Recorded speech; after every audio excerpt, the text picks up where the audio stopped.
박용덕입니다. 지혜와 총명함의 상징인 쥐띠의 경자년 새해를 맞이해서 여러분들 모두 합격하기를 진심으로 바라면서 강의 시작하겠습니다. 우리 모두 축하의 박수 한번 치고 시작하겠습니다. 예, 반갑습니다. 이제 오늘이 마지막 이제 과목을 하게 되겠네요. 일주일 하셨죠? 공부 재밌습니까? 일주일 해보니까. 예, 지금은 재미있을 겁니까? 재미있을 겁니다. 근데 중간에 아마 좀 괴로움을 참아야 돼요. 자, 그러면 이 공인중개사업 제도에 대해서 간략하게 한 5분 정도 말씀을 드리고 바로 진도 들어가도록 하겠습니다. 자, 먼저 시험시기입니다. 시험시기. 시험시기는 2020년 10월 31일로 확정이 됐습니다. 시험을 1회 시험부터 지금 30회 시험까지 31번 시험을 실시했는데, 예, 1회 시험이 1985년 9월 22일 날 시험을 실시했습니다. 저는 10회 시험에 합격했는데 1999년 4월 20일 날 시험을 봤습니다. 그리고 9월 달에 시험 본 적도 있고요. 이게 해마다 시험 날짜가 옛날에는 달랐었습니다. 그래서 수험생들이 예측된 삶을 살 수 없다 해서 이제 10월 마지막 주 토요일로, 옛날에 일요일 날 시험 봤습니다. 그러다가 최근에는 이제 토요일 날 시험 보는 것으로 확정이 됐습니다. 감독관들이 일요일 날 뭐 종교 활동이나 이런 것 때문에 감독을 안 하려고 해서 토요일로 결정이 됐습니다. 이때까지 10월 달이 넷째 주밖에 없었습니다. 그런데 올해 처음으로 5째 주까지 있어가지고 맨 마지막 주 토요일 해서 10월 31일로 확정이 되어 있습니다. 그래서 페이스 관리를 잘 하셔야 됩니다. 너무 오버페이스해서 지금 당장 2달 후에 시험 볼 것처럼 너무 열심히 하면 안 된다고요.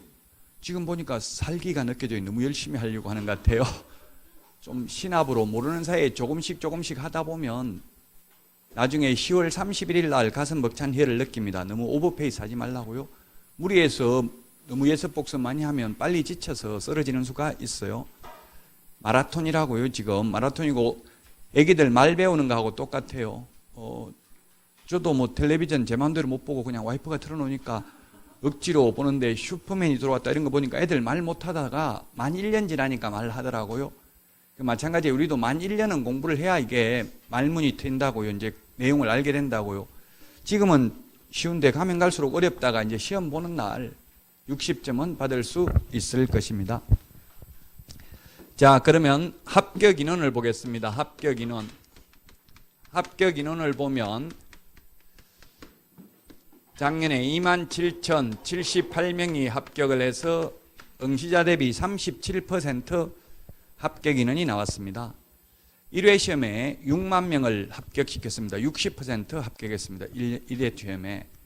1회 너무 많이 뽑았죠. 많이 뽑은 이유는 옛날에 복덕방 하던 분들 자격증 없이 다 자격증을 주려고 1회 때는 쉽게 출제했습니다.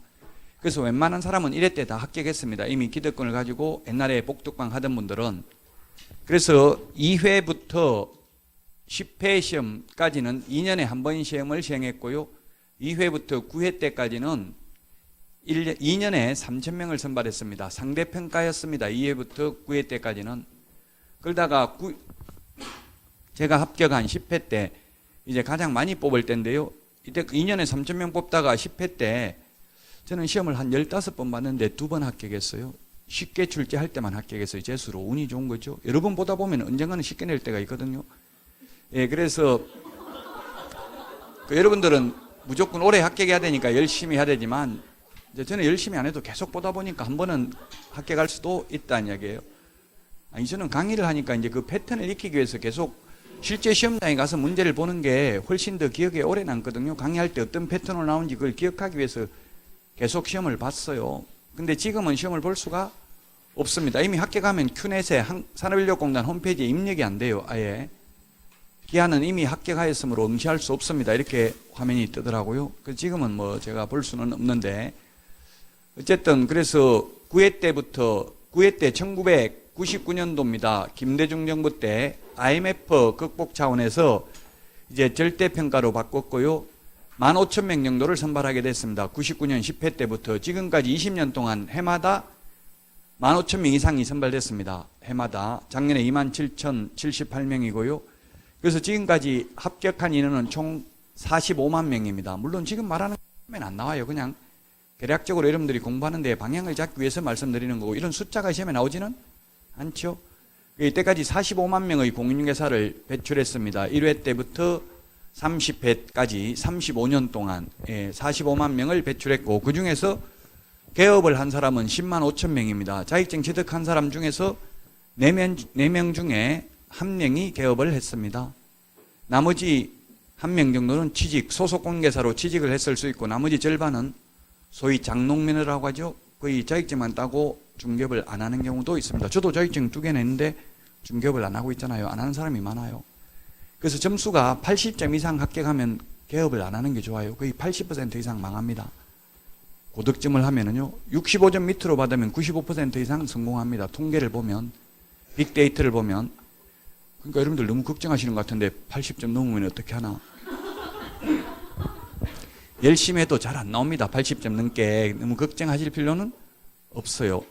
그렇게 80점이 쉽게 나오는 건 아니니까 60점만 받으면 합격합니다. 자, 어쨌든 10명 중에 4명이 합격을 했고요. 학원에만 다니면 지금부터 시험 볼 때까지 한 번도 결석, 지각, 조퇴 안 하면 90% 이상 합격입니다.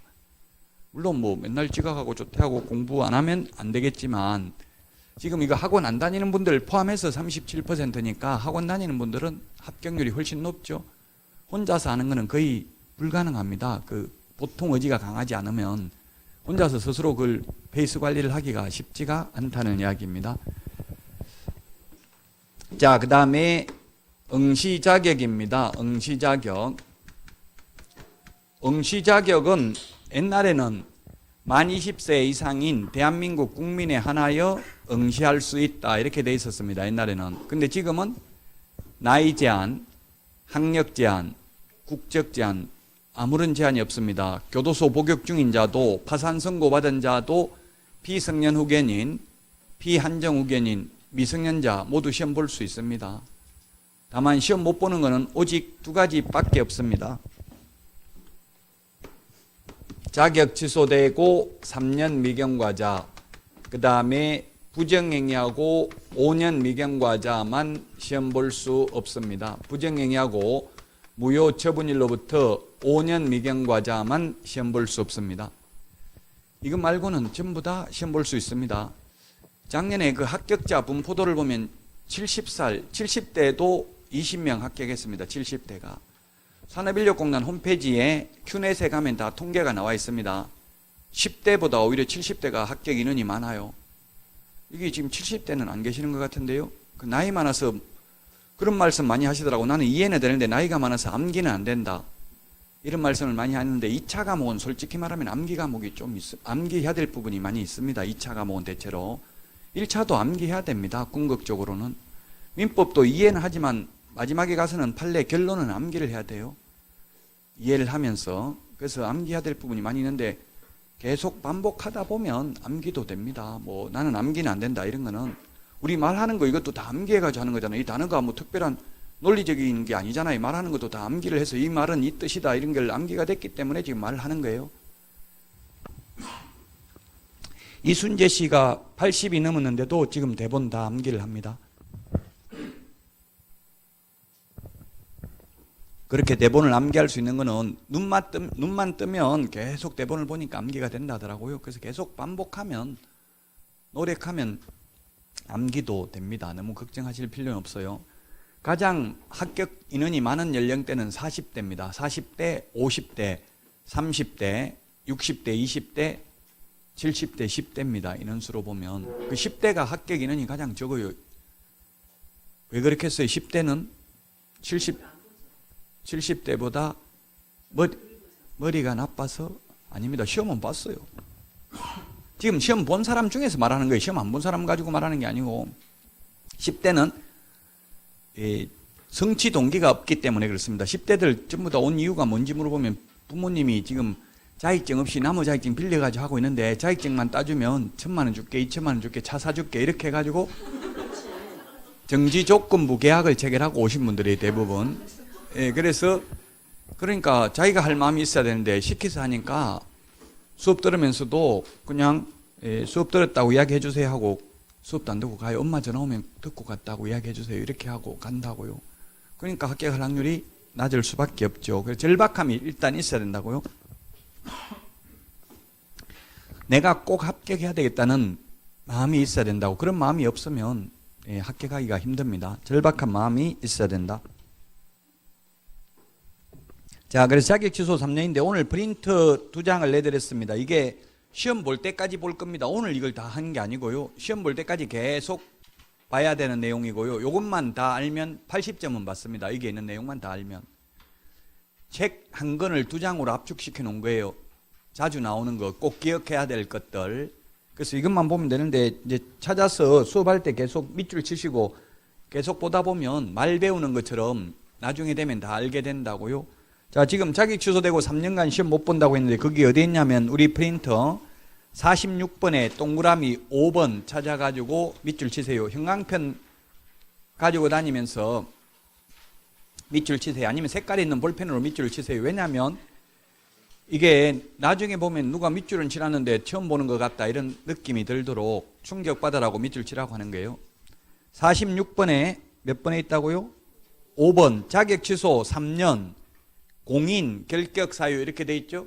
이 공인이라는 말은 공인중개사 줄임말이에요. 이게 공인중개사 적어버리면 또 한 줄 더 늘어나잖아요. 그러면 표 안에 안 들어가기 때문에 공인이라고 줄여놓은 거예요. 즉 공인중개사 시험 못 본다 이 말이에요. 자격 취소되면 3년 동안 시험 못 본다는 말이고요. 그 다음에 41번 프린터 41번에 동그라미 1번에 보니까 부정행위 응시자격 5년 제한이라고 돼 있죠.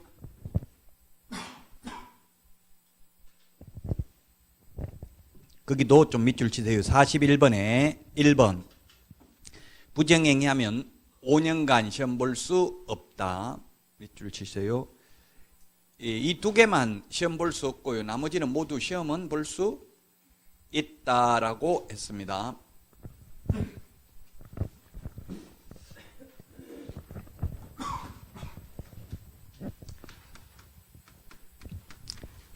시험 과목은 말하지 않겠습니다. 이제 일주일 동안 시험 과목은 다 봤잖아요. 1차, 2차 다 봤고요. 그건 지금 이제 강의하면서 또 공인중개사 제도에서 나옵니다. 조금 이따 오늘. 그래서 이거는 나중에 강의 시간에 말씀드리고요. 뭐가 중요하겠어요? 올해는 가장 중요한 게 1, 2차 같이 하시는 분들은 민법입니다. 민법. 작년에 민법이 쉽게 나오고 학개론이 어렵게 나왔습니다. 그럼 반대로 올해는 민법이 어렵게 출제되고 학개론이 쉽게 출제될 개연성이 굉장히 높아졌어요. 그래서 앞으로 6개월 동안 민법 위주로 공부를 하셔야 돼요. 민법 학개론 1차 위주로 예습 복습은 물론 그날 들은 과목 한 30분 정도 공부하는 건 괜찮아요. 근데 이 공인중개사법을 하루 종일 이것만 잡고 있지 말고 한 30분만 하고 남는 시간은 민법을 하시라고요. 이제 수업 듣고 나서 한 30분 정도는 뭐 복습을 하거나 교육심리학자들은 복습보다 예습이 효과적이라고는 되어 있어요. 근데 저도 남들한테 예습해라 복습해라 이런 말로만 해봤지 제가 해본 적은 없거든요. 그게 쉽지 않아요. 한다는 게 사실은. 저도 뭐 학교 다닐 때 시험 본다고 하면 막 벼락치기로 하루 전에 뭐 이틀 전에 이렇게 공부하지 미리부터 원래대로 하면 그냥 수업 듣고 그날 예습하고 수업 듣고 모르는 거 있으면 질문하고 그 다음에 복습하고 그날 끝내는 게 가장 좋죠. 근데 이 말처럼 그렇게 쉽게 되지가 않아요. 그러니까 어쨌든 민법 위주로 하셔야 된다. 앞으로 6개월 동안은 민법이 가장 이번에 시험에서는 가장 변수가 될 것이다. 어렵게 출제될 가능성이 높다. 2차만 하시는 분들은 뭐 알아서 하시면 됩니다. 지금 1차 합격자가 28,000명 정도 됩니다. 지금 1차 합격자가 2차만 보시는 분들이 그 작년에 2차만 응시했던 분 합격률이 58%입니다. 2차만 응시해도 합격률이 50%밖에 안 나옵니다. 1, 2차 같이 해도 37%인데 별 차이가 없죠. 그래서 가급적이면 1, 2차 같이 보는 게 바람직합니다. 작년에 부동산 학개론 시험에 공법이 3문제 나오고요. 세법이 1문제 나왔어요. 4문제가 나왔어요. 4문제면 10점이죠. 학개론에 10점이 다른 과목이 나왔다고요. 감정평가사 시험이 4월 달에 실시되는데 부동산 학 원론을 보면 10문제가 다른 과목이 나옵니다. 민법 2문제, 세법 2문제, 공법 2문제, 공인중개사법 2문제 이런 식으로 나오더라고요. 부동산학 원론에 보니까 감정평가사 시험.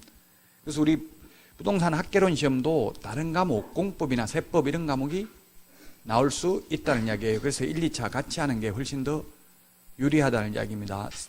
부동산 학개론 강의하면서 세법이나 공법을 다 할 수는 없잖아요. 자, 그러면 일단 여기까지만 말씀을 드리고, 어쨌든 이제 공부해야 될 시간은 옛날에는 1회 시험 같은 경우는 뭐 한두 달 해도 가능했지만 지금은 거의 1년 정도 공부를 해야 합격할 수 있는 시험으로 알려져 있습니다. 한 번만에 다 합격하려면. 지금부터 수업은 일단 빠지지 말고, 누가 뭐라고 하더라도 아마 그 옆에 있는 분들이 지금은 지나지만 또 나중엔 적이 될 수도 있고요. 그런 경우도 있어요. 사람이 인간관계이기 때문에 인간관계가 어려워요, 사실. 그래서 끝까지 어쨌든 누가 뭐라고 하든 자꾸 옆에서 공부 못하게 방해할 수도 있어요. 예를 들면 2차만 하는 분들이 여기 있는 분이 그렇다는 게 아니라, 이게 제가 강의를 20년 넘게 강의를 하면서 느낀 점이 그렇다는 이야기예요.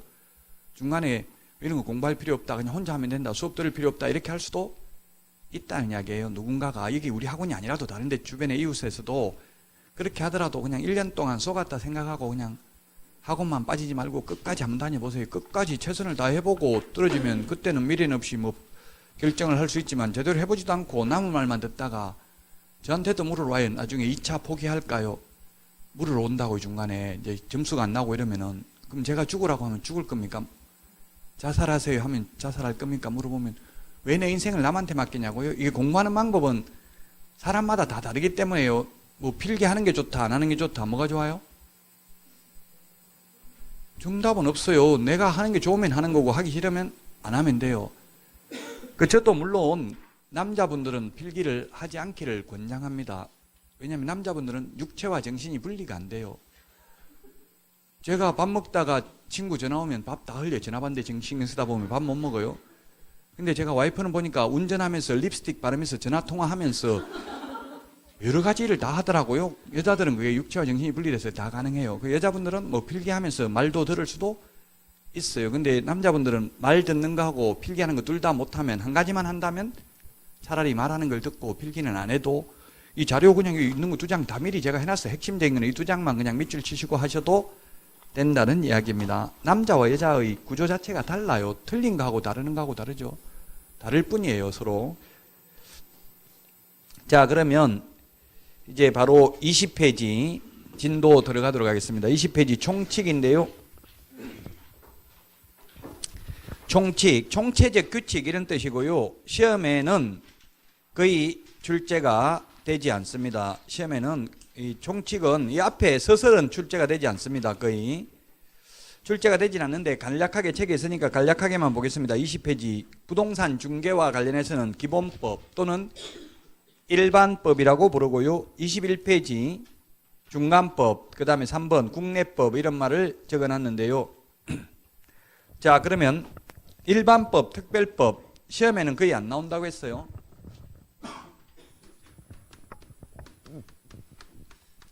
일반법이 있고 특별법이 있습니다. 이렇게 구분을 하는 실익은, 일반법은 누구에게나 일반적으로 보편적으로 적용되는 법이고요. 특별법은 특별한 사람, 특별한 대상, 특별한 장소에서만 적용되는 게 특별법입니다. 구분의 실익은 서로 충돌했을 때는 특별법 우선의 원칙에 따라서 특별법을 먼저 적용합니다. 그래서 우리 공인중개사법은 민법이나 상법에 비해서는 특별법입니다.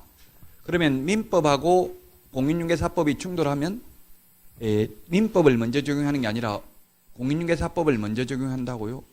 충돌하는 부분이 있습니다. 민법에서 제한능력자, 즉 미성년자라도 법정 대리인의 동의를 받으면, 즉 부모 동의 받으면 24시간 편의점에 알바를 할 수도 있고 자기 집을 팔아먹을 수도 있습니다. 미성년자는. 근데 24시간 편의점에 알바할 수는 있지만 중개사무소에 중개보조원은 알바를 할 수가 없습니다. 왜? 공인중개사법에 미성년자는 중개사무소에 근무하면 안 된다고 돼 있기 때문에. 안 된다는 말이 어디 있냐면 우리 프린트 31번 한번 보세요. 31번에 동그라미 1번을 한번 보겠습니다. 31번에 동그라미 1번. 이 12가지가 있는데요. 동그라미 1번부터 10번까지 물론 적어놨네요. 여기에 있는 게 개업도 안 되고 취직도 안 되는 사유입니다. 31번에 있는 거 이게 등록의 결격 사유라고 되어 있죠. 등록이 개업이에요. 개업. 개업 못하는 사유, 취직 못하는 사유입니다. 이거 중개업소에 근무 못하는 사유라고요. 그래서 1번에 보니까 미성년자는 중개사무소에 근무 못한다고 되어 있어요. 민법에서는 부모 동의 받으면 근무해도 된다고 되어 있어요. 그럼 두 개가 충돌하잖아요. 그럼 뭘 적용한다? 공인중개사법을. 그래서 민법에는 된다고 되어 있지만 공인중개사법에 의해서 안 된다고요. 특별법이니까 먼저 적용합니다. 자, 그 다음에 중간법 21페이지. 중간법 역시 시험에는 안 나옵니다. 중간법이라는 말이 거의 개인과의 관계를 규율하는 법을 사법이라고 합니다. 사법.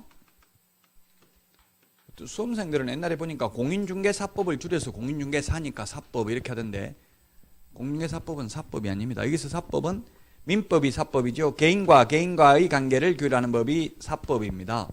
그 다음에 개인과 국가 등과의 관계를 규율하는 법을 공법이라고 합니다. 공법이라고 합니다. 그래서 민법이 어렵습니까? 공법이 어렵습니까? 공부하기가?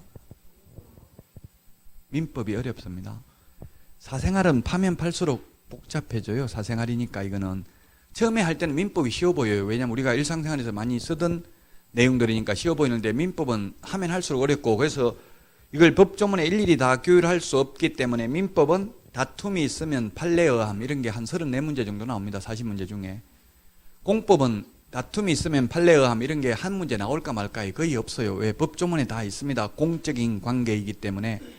그래서 처음에는 복잡하지만 하면 할수록 쉬워지는 게 공법이고 하면 할수록 어려워지는 게 민법입니다. 과목의 특성상.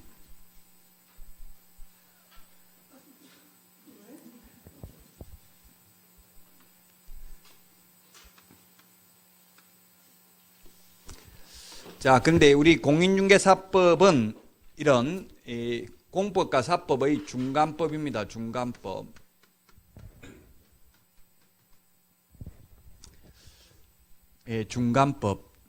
중간법이라는 건 두 가지의 중간에 있다고 해서 중간법, 두 가지가 혼합되어 있다고 혼합법 또는 사회법 이런 말을 합니다. 즉 공법적 요소와 사법적 요소를 둘 다 가지고 있다고요. 공인중개사법은. 그러면 공인중개사법도 대부분은 공법적 요소로 구성되어 있습니다. 그런데 사법적 요소가 뭐가 있느냐면 매도인, 파는 사람을 매도인, 사는 사람을 매수인, 개업 공인중개사가 있으면 매도인이 팔 사람이 개업 공개사에게 살 사람이 있으면 사람 좀 소개시켜 주세요. 또 매수인이 우리 집 좀 살 사람 소개시켜 주세요. 이렇게 하는 것을 중개계약이라고 합니다. 중개계약 또는 중개의뢰 계약이라고 합니다. 그 다음에 중개가 완성되었을 때 거래 당사자 간에 맺는 계약을 거래계약이라고 합니다. 매매계약, 교환계약, 임대차 계약 이런 것을 거래계약이라고 합니다. 이 거래계약하고 중개계약은 구분해야 돼요. 근데 현실적으로는 거래계약은 거래계약서, 매매계약서를 문서로 적는 데 반해서 중개계약서는 현실적으로 우리나라에서 문서로 적지 않죠? 말로 하잖아요. 말로. 구두로. 말로를 민법에서 구두로 하죠. 그래서 민법 시험에는 반드시 문서로 해야 된다, 반드시 서면으로 해야 된다 이런 지문 나오면 무조건 X입니다. 민법에서는 모든 거 다 말로 해도 되고 문서로 해도 됩니다. 계약도 말로 해도 되죠. 구두계약도 계약이다 뭐 이런 말 하잖아요. 말로 계약해도 됩니다. 민법에서는. 물론 우리 공인중개사법에서는 반드시 문서로 해야 되는 것도 많이 있습니다. 민법은 반드시 문서로 해야 되는 건 없습니다. 시험 범위 중에서는. 자, 그러면 우리 집 팔아주세요 하는데 개업공개사가 싫어요. 당신 같은 사람 재수없어. 절대로 못 팔아줍니다. 이렇게 하면 공인중개사법 위반입니까? 아닙니까? 위반 아닙니다. 맞추고 싶으면 반대로 말하면 됩니다. 가슴속에 있는 거하고. 처음 하시는 분들은 맞추고 싶으면. 근데 지금 맞추는 게 중요한 게 아니죠. 자꾸 틀려봐야 기억에 오래 남으니까. 제가 질문을 하는 거는 모욕감을 들려고 질문하는 게 아니라 틀려보고 가슴에 사무쳐서 실제 시험장에서 기억나라고 자꾸 질문하는 거예요. 그냥 나오는 대로 대답하면 됩니다. 너무 묻지도 않는데 대답하면 오버페이스 하면 안 되지만 또 너무 묻는데 가만히 아무 표정 없이 있으면 강의하기 힘들어요. 그게 어느 정도 리액션은 조금씩 해줘야 돼. 그래야 성공할 수 있어요. 여러분들도. 강호동 씨나 이런 거, 연예인 강호동 씨가 보세요. 뭐 발음이 경상도 발음도 뭐 그렇다고 공부를 많이 했어요. 그 실험 어릴 때부터 실험해가지고 별로 아는 거 없고 그래도 지금 성공하잖아요. 연예계에서. 그거는 리액션을 잘해서 그래요. 사람들 그 출연자들 오면 막 눈 동그랗게 해가지고 막 같이 호응해주고 이게 공감 능력이 중요하거든요. 요즘은 중개업을 하더라도 공감 능력이 있어야 돼요. 같이 호응을 해줘야 된다고요. 잘난 척하면 망해요. 그래서 제가 고득점 하면 80점 넘으면 힘들다고 했잖아요. 현업에 나가면 그게 진리입니다. 예, 그래서 묻는데 너무 가만히 아무 무표정하고 있지는 말고 그렇다고 묻지도 않는데 자꾸 대답 다 해버리면 또 옆에 있는 사람이 짜증날 수 있어요. 저는 뭐 상관은 없지만. 자, 어쨌든 위반 아닙니다. 왜? 계약이니까. 계약은 민법에서 청약과 승낙의 의사표시가 합치되어야 성립하는 거예요. 이게 계약이기 때문에 사법적 요소입니다. 그래서 위반이 아니라고 계약 승낙을 거절할 수 있다고 청약을 했는데 못하겠다 해도 상관없습니다. 사법적 요소니까. 이거 빼고는 다 공법적 요소입니다. 공인중개사법도. 공법을 공부했겠지만 공법은 우리 부동산 공법뿐만 아니라 공법이 400개도 넘습니다. 수없는 많은 공법이 있습니다. 헌법, 행정법, 형법 이것도 다 공법입니다. 그래서 이 부동산 공법은 보면 한마디로 뭡니까? 이게 부동산 공법은 한마디로 내 땅인데도 불구하고 공공복리를 위해서 여러 사람들의 이익을 위해서는 개인을 희생시킬 수 있다는 이야기입니다. 계약 자유의 원칙이 적용되지 않아요. 공법은 내 땅인데 내 마음대로 건물을 지을 수가 없을 수도 있어요. 예를 들면 공법은 공익사업을 위한 토지 및 취득 보상에 관한 법률 여기에 보면은 만약에 도로를 확장하려고 하는데 난 내 땅 절대로 도로 내는데 못 내주겠다 하면 강제로 수용할 수 있는 거예요. 여러 사람을 위해서 한 사람이 거부해도 수용할 수 있는 거죠. 공법입니다. 그게 개인을 희생시킬 수 있는 거예요. 예를 들면 개발 제한구역이 지정되면 개발을 못합니다. 개발 못했다고 해서 국가가 손실보상 돈 안 줍니다. 그냥 개발 제한구역으로 지정해버리면 개발 못합니다. 그게 공법이라고 여러 사람들의 공공복리를 위해서 그렇다는 이야기입니다. 자, 그래서 이거 하나만 사법적 요소고 나머지는 다 공법적 요소인데 어쨌든 공사법이 혼합되어 있는 혼합법, 중간법, 사회법 이런 말을 쓰기는 하는데 시험에는 거의 나온 적이 없다. 그냥 이 정도만 하고 넘어가겠습니다. 그래서 그 다음에 국내법 3번. 역시 국내법도 시험에 나온 적이 없습니다.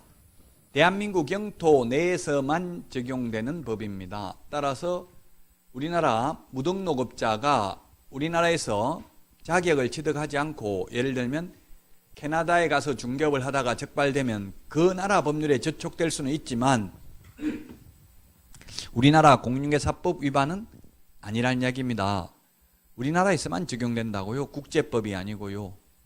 자, 그 다음에 법령의 구성. 역시 법령의 구성도 시험에 거의 출제되지 않습니다. 법령의 구성도 거의 시험에는 출제되지는 않는데 자, 법령의 구성을 보면 우리 가장 상위의 규범이 헌법이 있고요. 헌법. 그 다음에 법률이 있고요. 그 다음에 시행령이 있고 시행규칙이 있습니다. 시행규칙. 그리고 조례가 있습니다. 조례. 이 법률을 이런 법령을 찾아보려면 여러분들이 휴대폰 가지고 다 검색이 가능합니다. 휴대폰 플레이스토어나 앱스토어에서 지금 다운받아 보세요. 법제처 국가법령정보를 다운받으면 됩니다. 국가법령정보. 여기에서 판례, 법조문 다 검색이 가능합니다. 그래서 여러분 옛날에는 이게 공인중개사 공부하면 법전을 팔았습니다. 따로. 근데 지금은 팔지 않아요. 왜? 휴대폰 가지고도 검색이 다 가능하고 컴퓨터, PC 버전으로도 다 검색이 가능합니다. 그 휴대폰 그 왼쪽 다운받아서 보면 왼쪽 맨 밑에 이렇게 돋보기 표시처럼 되어 있는데 이게 본문 검색이라고 되어 있어. 본문 검색. 본문 검색에 만약에 중개라고 치면 중개와 관련되는 공인중개사법을 검색해서 중개라고 치면 중개가 들어가는 글자가 다 뜹니다. 몇 조인지 몰라도 찾을 수 있다는 이야기입니다.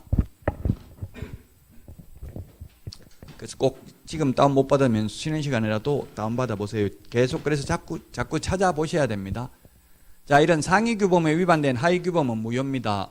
헌법은 우리 시험 범위는 아닌데요. 다만 민법은 우리 시험 범위가 103조부터 766조까지인데 이 시험 범위에 들어가는 민법은 자발적으로 개정한 적이 없습니다. 1958년도 제정이 돼서 1960년도부터 현행 민법이 시행됐는데 아직 한 번도 개정된 적이 없다. 자발적으로는. 다만 한 번 강제로 딱 개정된 조문이 하나 있어요. 그게 뭐냐면 헌법에 위반된다 해서 헌법에 위반된 법률은 무효거든요. 그래서 개정된 게 뭐냐면 민법 임대차는 20년을 초과할 수 없다 이런 규정이 있었는데 이게 삭제됐습니다. 지상권은 영구 무한이 가능한데 특별히 이 임대차만 20년을 초과할 수 없다는 규정은 계약 자유의 원칙에 위반된다. 자유롭게 30년 체결할 수도 있다. 이렇게 바뀐 거 하나밖에 없습니다. 법률에 위반된 시행령은 무효입니다. 상위 규범에 위반된 하위 규범은 무효입니다. 우리 공인중개사법은 51개 조문이 있고요. 시행령이 38개 조문이 있고 시행규칙이 29개 조문이 있고요. 총 다 합하면 118개의 조문입니다. 근데 우리 시험이 40문제가 출제됩니다. 40문제. 오지선다형 5개의 보기가 나옵니다. 그러면 200개 지문이 나옵니다. 여러분들이 5개 과목을 다 하려면 1000개 지문을 알아야 됩니다. 시험에 출제되는 것만 딱 공부해도.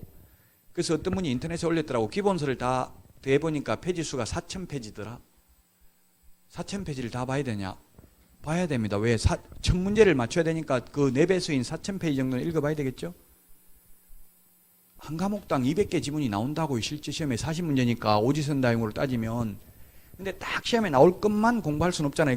좀 더 부수적인 걸 해야지. 뭐가 나올지 모르니까. 그래서 시험에는 200개 지문이 나오는데 조문이 118개 조문이 밖에 안 되다 보니까 너무나 분량이 작잖아요. 공부할 분량이. 이 과목이 지금 공인중개사법이. 그러다 보니까 말장난이 굉장히 심해요. 가장 심해요. 이 과목이 공인중개사법이. 말장난이 가장 심하고 지문이 가장 길어요. 7페이지에서 8페이지 정도 됩니다. 40문제 나오는 게 실제 시험에서 가장 길어요. 공인중개사법이. 왜냐하면 118개밖에 안 되니까. 그래서 조문 하나하나가 다 시험 지문이라고 보시면 되겠죠.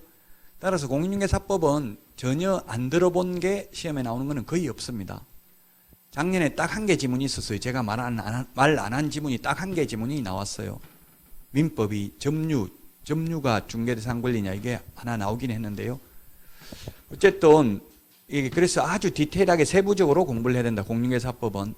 자, 법률은 누가 만드냐면 국민들이 만드는데 우리나라는 대의민주주의, 국민을 대표해서 국회의원들이 만들고 있기 때문에 국회의원들이 만듭니다. 그 국민이 만드는 거나 마찬가지입니다. 간접민주주의이기 때문에.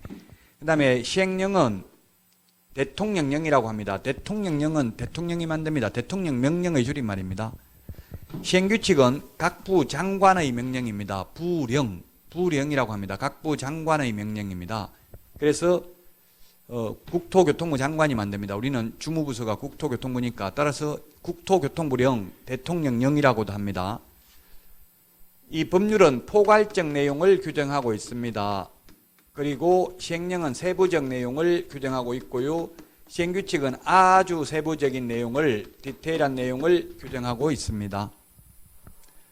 시행령과 시행규칙을 합해서 이것을 법규명령이라고 합니다. 지금 하는 것들은 시험에는 거의 안 나옵니다. 그냥 사전 배경 지식입니다. 이제 법률을 공부하기 위한 사전 배경 지식입니다. 법규명령이라고 하고 법규명령과 법률을 합해서 법령이라고 합니다. 법령. 그래서 공시법령 이렇게 돼 있죠. 과목이 공시법령. 공시법령이라고 돼 있잖아요. 이거는 공인중개사법이고 공시법령이라고 돼 있는 것 같은데 안 봤어요. 제가 한 번도 아직 공시법은 한 번도 아직 안 해서 못 봤어요. 예, 책 제목만 좀 봐놓으세요. 내용은 모르더라도 무슨 과목을 공부하는지는 공시법령 및 이 부동산 세법입니다. 부동산 관련 세법 한 과목이 시험 과목이.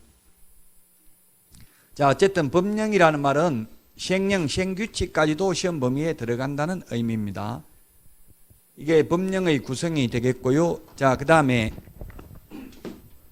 21페이지까지 했습니다. 이제 22페이지부터가 사실상 우리 공인중개사법의 내용입니다. 이제 여기서부터 시험 범위에 들어갑니다. 자, 22페이지 맨 위에 법 목적이라고 되어 있고요. 오늘 내드린 프린터 1번에 보면 동그라미 1번이 공인중개사법의 목적이고요. 동그라미 2번이 부동산 거래 신고 등에 관한 법률 목적입니다. 1번에 동그라미 2번은 아직까지 시험에 한 번도 출제된 적이 없습니다. 한 번도 출제된 적이 없다 이렇게 하니까 그럼 너 올해 출제되면 네가 책임지나 묻던데요. 책임은 못 집니다. 저는 빅데이터 통계를 말할 뿐이에요. 근데 이때까지 한 번도 안 나왔다, 최근 10년간 안 나왔다 이런 거는 안 보는 게 낫겠죠. 시간이 아주 많아가지고 2차만 해가지고 할 일이 없으면 봐도 되는데 지금 다른 것도 해야 될 일이 많으면 해마다 출제되는 것만 봐도 80점은 받는다고요. 기출문제만 정확하게 파악해도. 그 출제위원들, 제가 출제인 들어간 교수님들을 뭐 이야기 들어보면은 2주 동안 합숙을 한대요. 어떤 분들은 인터넷에 보니까 벌써 시험 문제 출제해놨기 때문에 개정된 거는 시험에 안 나올 거다. 앞으로 개정된 거는. 그런 말 하는데 시험 보는 날 10월 31일 날 시행되는 거는 시험에 다 나올 수 있습니다. 그렇게 돼 있어요. 시험지를 받아보면 맨 위에 시험 시행일 현재 시행되는 법률을 기준으로 답하시오 이렇게 돼 있다고. 10월 31일 날 시행되는 걸 기준으로 낸다고. 바뀐 거 냅니다. 시험 출제 지금 안 해놨습니다. 언제 하냐고요. 10월 31일이면 10월 한 27일, 26일 이 정도 최종 출제합니다. 보안 유지가 힘들기 때문에 미리 만들어 놓으면 문제가 유출될 가능성이 많잖아요. 최종적으로 하루 전에 배송해요. 인쇄해가지고. 인쇄하는데 하루도 안 걸려요. 미리 인쇄해 놓으면 그 유출될 가능성이 많잖아요. 옛날에 유출된 적이 있었어요. 산업인력, 토지공사에 위탁이 됐을 때 토지공사 직원이 팔아먹어가지고요. 구속되고 했어요. 옛날에. 그래서 미리 절대 안 만듭니다. 그래서 아직 출제 안 돼 있고요. 개정된 거 시험에 출제됩니다. 반드시 개정된 내용은. 지금 세법 같은 거 이런 거 책에 반영 안 된 게 많이 있겠죠. 개정된 내용이. 그런 거 시험에 출제될 수 있습니다. 자, 목적인데 목적. 시험에 이때까지 8번 출제됐습니다. 중요해요? 안 중요해요? 안 중요합니다. 왜냐하면 31번 시험 봐가지고 8번 나왔기 때문에 4년에 한 번 출제됐습니다. 지금 최근에 21회 때 출제되고 지금 9년 동안 출제 안 됐습니다. 이제 나온다고요? 그건 모르겠어요. 제가 이제 나올지 안 나올지는. 어쨌든 나올 개연성도 있긴 한데 이거는 왜냐하면 단순히 암기하는 거기 때문에 좀 요즘은 잘 이런 걸 출제 안 합니다. 또 1조에 있으면 사람들이 다 보잖아요. 1조니까 목적은. 자, 목적을 보면 첫 번째 거기 프린트에 밑줄 치시면 되겠습니다. 공인중개사의 업무 등에 관한 사항을 정하여 그 전문성을 제고하고 제고한다는 말은 높인다는 말이죠. 전문성을 높이고 부동산 중개업을 건전하게 육성하는 게 목적입니다. 그래서 시험에 나왔던 걸 보면 중개업을 육성하는데 중개 업무를 육성한다, 중개업자를 육성한다 X로 출제되었습니다. 중개업을 육성합니다. 그 다음에 국민경제 이바지 합니다. 국민경제 이바지. 옛날에는 국민재산권 보호였습니다. 재산권 보호였는데 지금은 개정되어 가지고 국민경제 이바지로 바뀌었습니다. 그래서 국민재산권 보호, 공공복리 이렇게 하면 X입니다. 공공복리나 국민재산권 보호나 국민경제 이바지나 일맥상통한 뜻이지만 자꾸 내가 해석을 하려고 하면 이게 답을 못 찾아요. 이거는 그냥 단순히 암기입니다. 목적은. 법조문 있는 대로 기억해야 돼요. 논리적으로 따지면 이게 안 맞아요. 지금 법을 만든 사람도 정신이 오락가락 해가지고, 왜냐하면 공인중개사의 업무 등을 정한다고 했는데 사실 공인중개사는 아무런 업무를 할 수가 없거든요. 이걸 논리적으로 보면 개업 공인중개사 등의 업무 등에 관한 사항을 정한다, 이렇게 해야 논리적으로 보면 맞아요. 그 논리적으로 따질 일이 아니라고, 이거는 법조문 있는 그대로 답해야 돼요. 국민 경제에 이바지하려면, 경제가 돌아가려면 어떻게 해야 돼요? 돈 벌어가지고 돈 많이 써야 되죠. 돈이 돌아야 되죠. 중개보수 많이 받아가지고 해외여행도 다니고 많이 쓰시라고요. 그럼 국민 경제에 이바지하는 거예요. 그게 돈이 돌아야 되니까. 안 쓰고 가지고만 있으면 안 되죠. 경제는 돈이 돌아야 돼요. 자, 그래서 목적 다시 한번 말씀드리면, 공인중개사의 업무 등에 관한 사항을 정하여 그 전문성을 제고하고 부동산 중개업을 건전하게 육성하는 게 목적이다. 1번, 우리 프린터 1번에 밑줄 좀 쳐놓으세요. 형광펜으로 색칠 좀 해놓으세요. 자, 여기까지는 안 중요하다고 했습니다. 근데 이제 23페이지 메뉴에 보니까 그 시험 출제된 게 나와 있죠. 계속 출제됐죠, 최근에. 이런 식으로 30, 29, 28, 27, 26까지 적어놨잖아요. 그럼 최근 5년간 계속 출제됐는데, 그럼 그전에는 출제 안 됐냐? 1회 때부터 이때까지 해마다 출제됐어요, 용어정의는. 이런 게 중요하다고 별표 3개 해놓으시고요. 이건 중요합니다. 이제 제가 무조건 안 중요하다 이렇게 말하진 않습니다. 그럼 중요한 것만 말하고 안 중요한 거는 하지 말라 강의 이렇게 할 수도 있겠지만, 그럴 수는 없어요. 전체적인 흐름을 알아야 되니까. 그 대신에 여러분들이 중요한 거 별표 3개 이런 거는 꼭 기억을 하시라고. 용어의 정의. 용어 정의가 거기에 박사안의 법 2조에 보면 6개가 있습니다. 2차 과목들은 다 용어 정의가 있습니다. 2차 과목은 다 용어 정의가 있는데, 공법도 보면 뭐 금폐율, 용적률 이런 용어 정의가 있죠. 그와 마찬가지로 우리 공인중개사법도 용어의 정의가 있는데, 용어의 정의라는 것은 용어의 정의, 영어로는 이게 definition, limited, 범위를 한정시켜 준다는 뜻입니다. 이 법에서만 쓰는 용어입니다. 영어는 시험에 안 나옵니다. 나옵니다. 영어하고 한자 시험에 나옵니다. 참 안 나오는 게 아니고. 8회 때까지는 아예 한자였습니다. 전부 문제가. 8회 시험까지는 1995년도 제가 8회 시험부터 시험을 봤는데요. 그때는 완전히 한자 시험이었습니다. 근데 이제 9회 때부터 한글로 나왔고요. 지금도 한자하고 영어가 나옵니다. 한자는 가벌병정 무까지 알아야 됩니다. 영어는 A, B, C, D, E, F, X 토지 이런 것까지도 나와요. 예, 그런데 그 몰라도 뭐 문제 푸는 데는 그냥 기호라고 생각하시면 돼요. 이 가벌병정 이게 일본식 스타일이거든요. 일본 출제 스타일에 별로 바람직하잖아요. 차라리 뭐 매도인은 이렇게 하면 되는데, 갑은 어른 이렇게 하니까 나중에 가벌이 누군지 한참 있다 보면 다시 처음부터 가서 갑이 누군지 또 봐야 돼요. 그냥 매도인이 뭐 제3자에게 팔았다 이렇게 하면 되는데, 을에게 이런 식으로 하니까 헷갈려요. 일부러 점수 못 받게 하려고 가벌병정 이렇게 나와요, 시험에. 가벌병정은 한글로 안 쓰고 한자로 그대로 쓰더라고요. 가벌병정 이런 거는. 가벌병정 이거는 좀 기억하고 있는 게 낫겠죠. 지금 경자년 이런 거 다 그 가벌병정으로 하는 거잖아요. 그 경자라는 이름 가지고 있는 분들은 지금 이마트에서 대만 여행도 보내주고 빵도 공짜로 주더라고. 이게 뭐 치즈 케이크 이런 것도 공짜로 줘요. 경자. 주민등록증 가져가면 돼요. 경자. 개명해가지고 가져가도 돼요. 경자. 엄청나게 많나 봐요. 경자라는 이름이. 자, 그래서 용어정의 중에서 이제 하나만 보겠습니다. 용어정의 중에서 먼저 중개입니다. 중개. 중개는 중개 대상물에 대하여 거래 당사자 간의 매매, 교환, 임대차, 그 밖의 권리의 득실 변경에 관한 행위를 알선하는 게 중개이다. 중개 대상물을 알선하는 게 중개입니다. 중개 대상물을 알선해야 중개이다.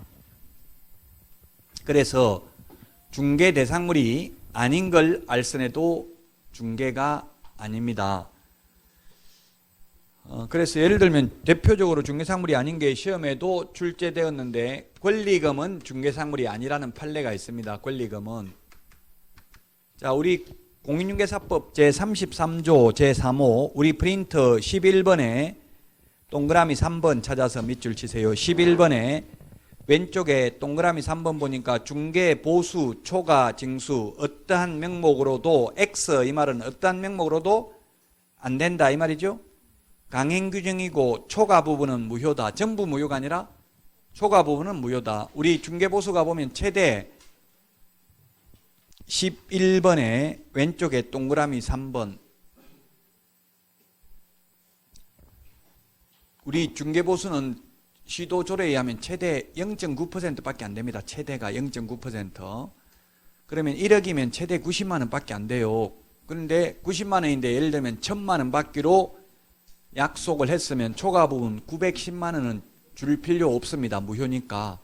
만약 지급을 했다 하더라도 부당이득으로 돌려받을 수 있다는 이야기입니다. 이를 위반하면 거기에 보니까 프린트 11번에 왼쪽 동그라미 3번에 보니까 1년 이하의 징역이나 1000만 원 이하의 벌금에 처하며 또한 등록을 취소할 수 있습니다.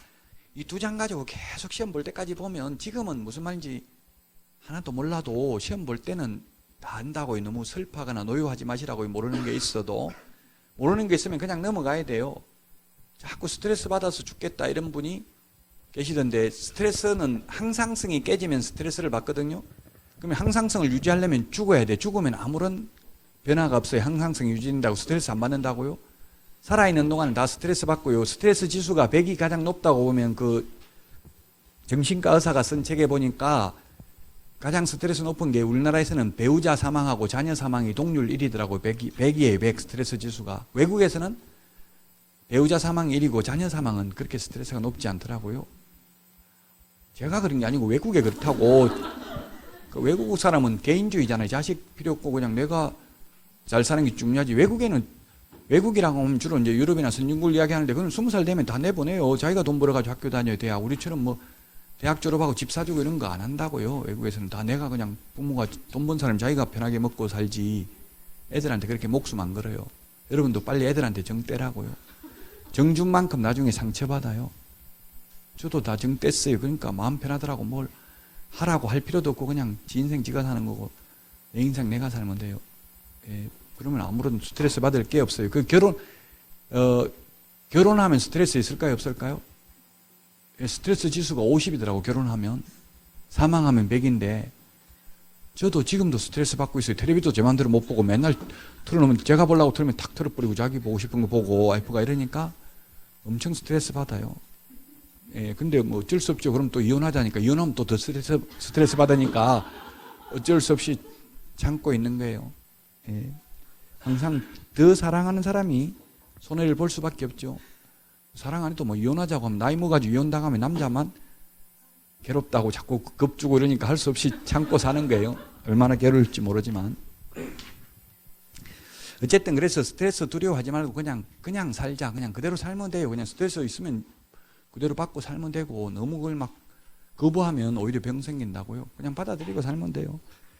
자, 그러면 문제 내보겠습니다. 자, 그럼 권리금을 저도 현업에서 이런 게 있더라고요. 권리금 내가 5천만 원 주고 들어왔는데 새로 들어와가지고 리모델링 한다고 1억 들어갔다. 1억 5천 들어갔는데 내가 들어올 때 준 금액 5천만 원만 받아주면 더 받는 거는 개업공개사님 먹어도 좋습니다. 이렇게 약속을 했어요. 그래서 개업공개사가 권리금을 5천만 원만 받아주고 더 받는 건 다 너가 먹어라 했는데 1억 5천을 가령 받아가지고 1억은 개업공개사가 먹고 5천만 원만 그 현 임차인한테 줬다면 공인중개사법 위반이다 아니다? 아닙니다. 위반이. 왜? 지금 권리금은 중개상물이 아니라고 했어요. 조금 전에 판례가. 중개상물이 아닌 것을 알선해도 중개가 아닙니다.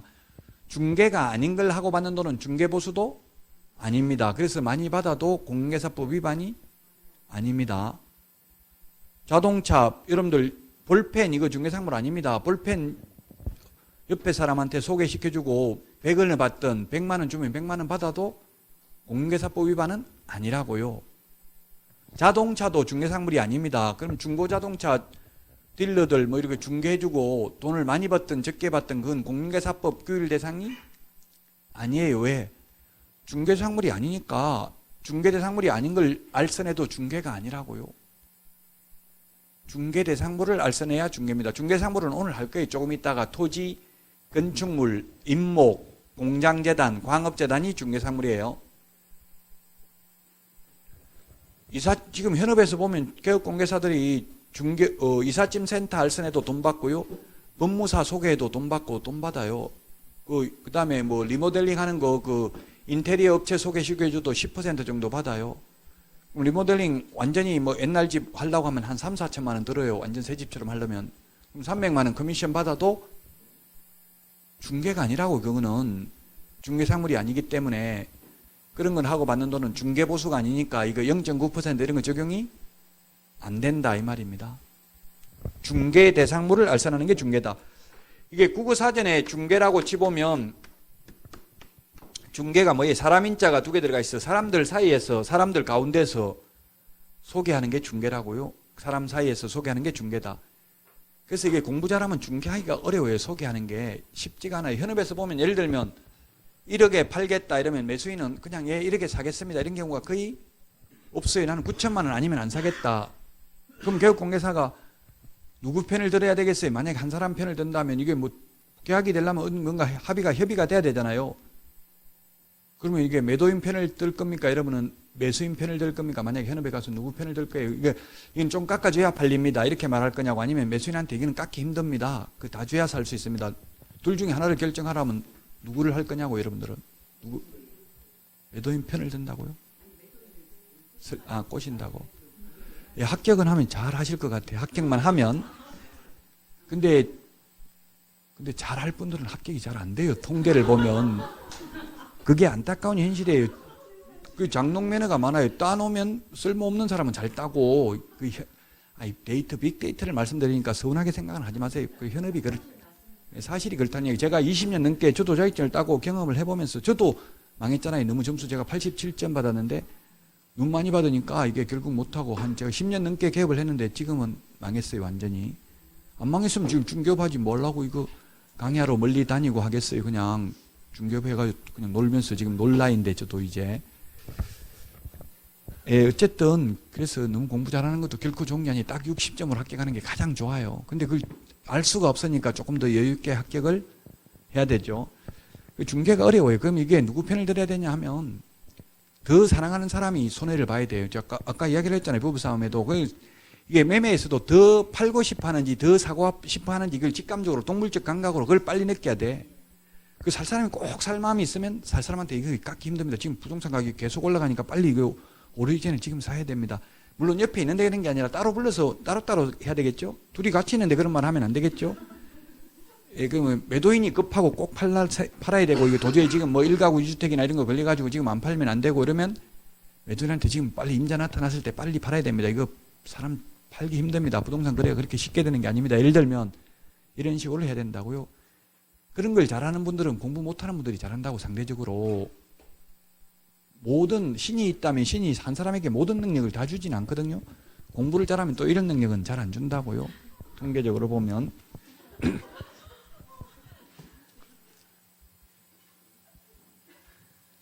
자, 그래서 중개는 중개 대상물을 알선하는 게 중개입니다. 중개 대상물 결론은 중개 상물을 알선하는 게 중개다. 국어사전에 찾아보면 중개, 여러분들이 지금 네이버나 다음에 찾아보면 초등학생들이 쓰는 국어사전에는 물건을 연결시키는 것 이렇게 되어 있습니다. 중개는. 그 다음에 네이버 다음에 검색해 보면 중개는 제3자로서 당사자 사이에 서서 일을 주선하는 것 이렇게 되어 있습니다. 그러면 사람을 소개시키는 것도 중개입니다. 국어사전적 의미는. 혼인중개도 옛날에 우리 개업공개사가 혼인중개도 했어요. 혼인중개, 직업중개 이런 것도 했다고요. 옛날에 복덕방 할 때는 40년 전에 이럴 때는 했어요. 제가 어릴 때 친구 아버지가 복덕방 했는데 가니까 중매도 해주고 취직도 시켜주고 뭐 다 하더라고요. 그 집 소개도 하고 돈 없다고 하면 사채 대출도 빌려주고 돈도 빌려주고 그러더라고. 이자 많이 받고 다 했어요. 모든 걸. 예. 그래서 국어사전적 의미는 그런 의미인데 우리 법에서는 아무거나 소개하면 중개가 아니라 반드시 뭘 알선해야 된다고요? 중개 대상물을 알선하는 것만 중개이다. 이걸 기억해야 됩니다. 그 다음에 이제 그 밖의 권리, 이거는 어려운데 그 밖의 권리는 이거는 그냥 첫 달이니까 간략하게 시험에 나왔던 건 그냥 적기만 하겠습니다. 이거 다 하려면 좀 힘들어요. 왜냐하면 이게 민법이니까 저당권 등 담보물건도 그 밖의 권리에 해당되며 그 저당권이 비록 금전 소비대차 알선에 부수하여 이루어졌다 하더라도 달리 볼 것도 아니다. 환매권, 유치권 이런 권리들은 여러분들이 인터넷에 검색해 보면 다 나옵니다. 이 용어들은 법정 지상권, 그 다음에 법정 저당권. 이때까지 시험에 나왔던 게 5개입니다. 공인중개사법의 가장 어려운 부분이 지금 하고 있는 용어의 정의와 중개대상물, 이게 가장 어렵습니다. 용어 정의와 중개대상물이. 왜냐하면 왜 어렵냐면은 공법은 아까도 말했잖아요. 공법은 중개대상 권리에 해당되는 그 밖의 권리는 대통령령으로 정한다 또는 국토교통부령으로 정한다 해서 다 열거가 돼 있어요. 근데 이거는 그냥 그 밖의 권리라고만 돼 있지 시행령 시행규칙에도 아무런 규정이 없다고요. 해석상 문제니까 논란의 여지가 있다는 이야기에 어렵다는 말은. 자, 근데 이때까지 시험에 나왔던 것만 보면 저당권 등 담보물건이 있다. 저당이라는 게 뭐냐면 담보로 잡아두는 것을 저당이라 하고요. 저당권은 담보로 잡아둔 물건이 경매 넘어갔을 때 다른 채권자보다 우선 면제 받을 수 있는 권리를 저당권이라고 합니다. 그러면 이 판례를 보면 판례를 여러분들이 거기에 법제처 국가법령정보센터에 들어가셔서 판례를 검색을 해 보셔야 기억에 오래 남습니다. 그래서 판례도 법제처 그 국가법령정보센터에서 27페이지 판례가 있는데요. 27페이지 그 국가법령정보센터에서 한번 찾아보세요. 96 그 박스 27페이지 박스에 보니까 96도에 1641이 있죠. 1641 96도에 1641 이걸 법제처 국가법령정보센터 저울 표시되어 있는 걸 클릭해가지고 거기에 이 사건 번호를 치보세요. 그러면 휴대폰 조금 전에 다운받았으면 나올 거예요. 판결문이. 거기에 뭐라고 되어 있습니까? 제목이 저당권 등도 기타 권리에 해당되는지 여부 이렇게 되어 있나요? 여부 가로하고 적극 이렇게 되어 있죠? 되어 있습니까? 적극? 아니 제목에 지금 검색 아무도 안 하셨어요? 적극이라고 되어 있죠?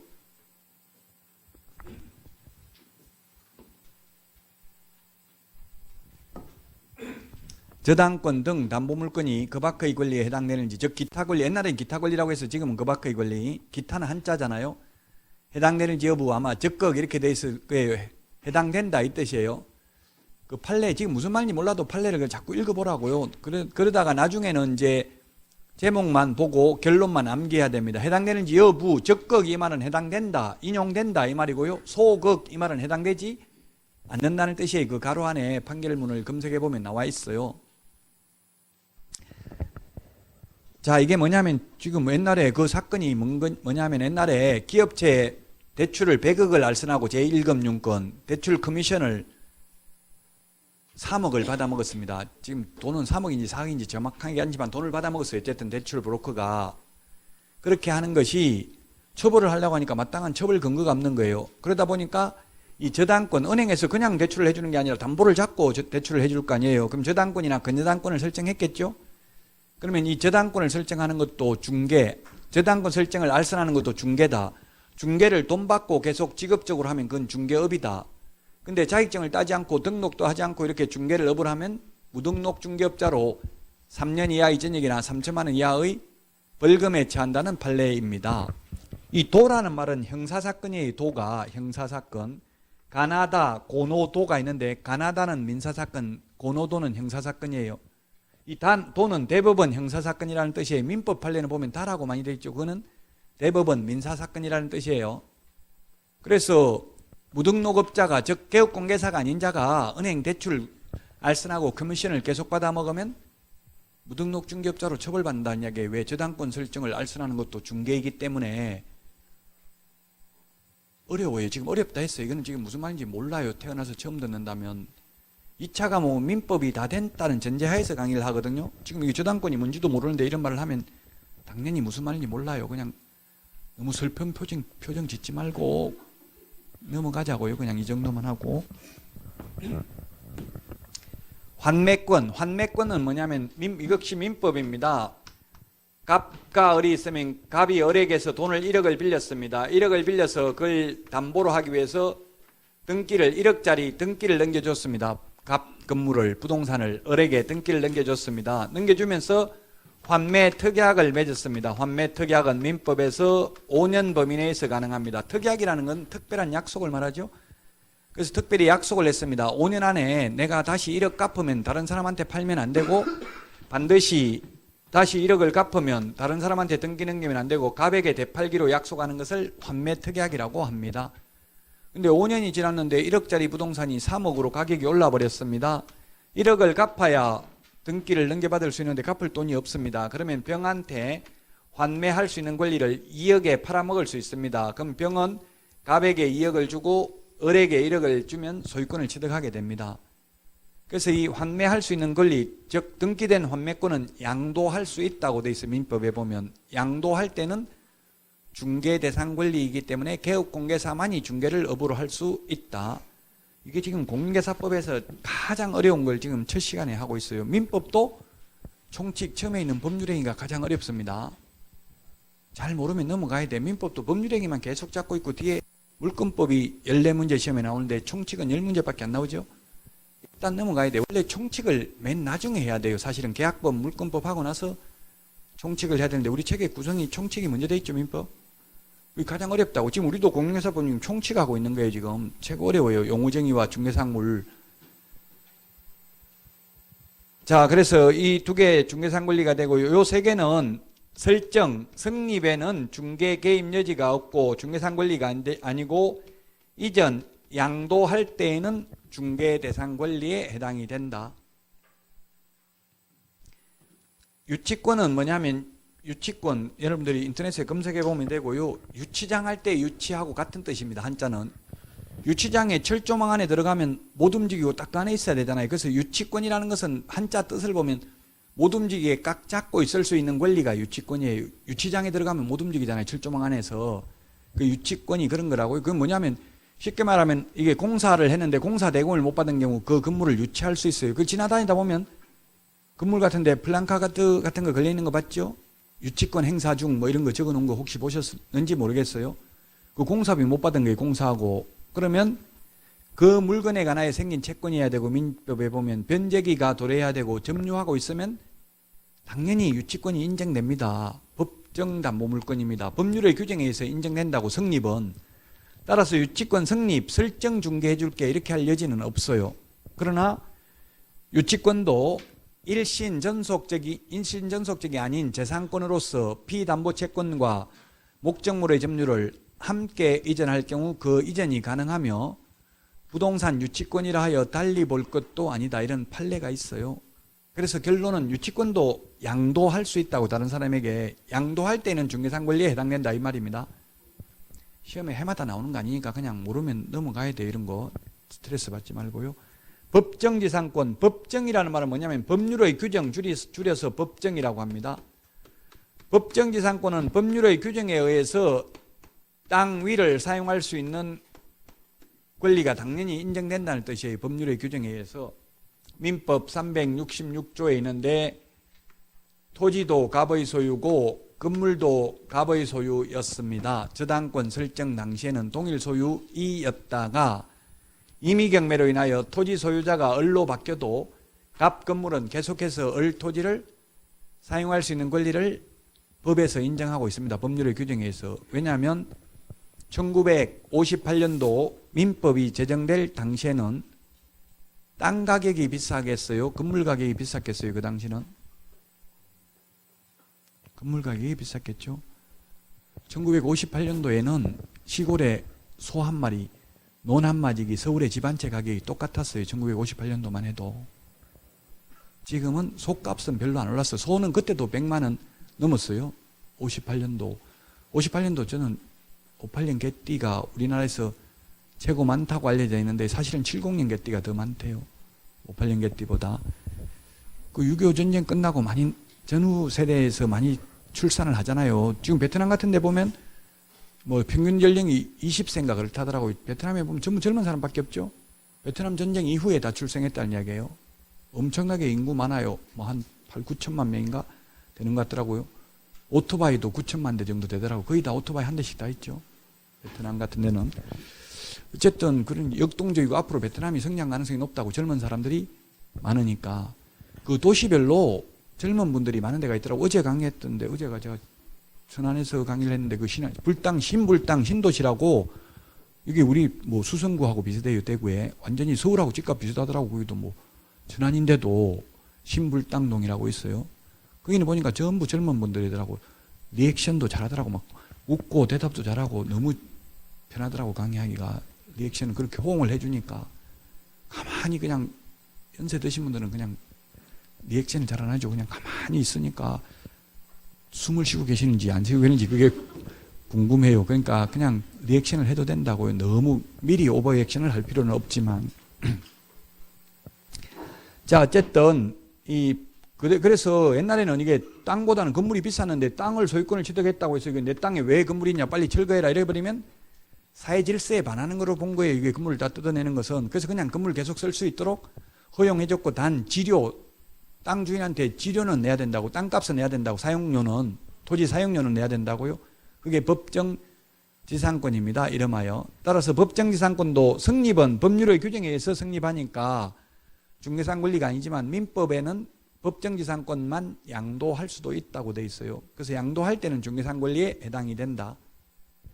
자, 그 다음에 법정저당권이 있는데 법정저당권 이거는 지금 민법 시험에도 잘 안 나옵니다. 당연히 법률의 규정에 의해서 저당권을 설정한 것으로 봅니다. 땅을 임차해가지고 건물 지어가지고 임대료를 내지 않는 경우는 2년간 연체 차임에 의해서 임차인 건물을 압류한 때에는 저당권을 설정한 것으로 본다. 민법에 이런 조문이 있어요. 좀 어려운데 어쨌든 법률의 규정에 의해서 저당권을 설정한 것으로 본다는 뜻이에요. 그래서 성립에는 개입 여지가 없지만 이것도 물권은 원칙적으로 양도할 수 있습니다. 양도할 때는 중개상 권리에 해당이 된다는 이야기입니다. 가장 어려운 부분입니다. 이 부분이 공인중개사법 전체에서. 자, 그래서 중개까지 했습니다. 중개까지. 여기까지 하고 쉬었다가 29페이지 중개업부터 보도록 하겠습니다.